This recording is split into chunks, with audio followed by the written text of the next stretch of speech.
Seguo con grande preoccupazione la situazione di forte tensione e di violenza che affligge la Terra Santa. Dragi bratje in sestre, z veliko zaskrbljenostjo spremljam to veliko napetost in nasilje, ki je zajelo sveto deželo. V tem trenutku je potreben velik pogum in veliko duševne moči, da se reče ne sovraštvu in maščevanju in se udejanji geste miru.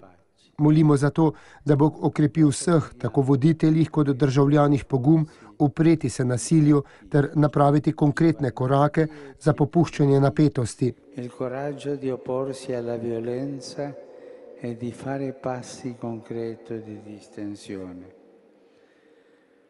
Nell'attuale contesto medio-orientale. Za sedanji bližnjevzhodni kontekst je res odločilno, da se vzpostavi mir v sveti deželi. To od nas zahteva tako Bog kot dobro človeštva. Dell'umanità.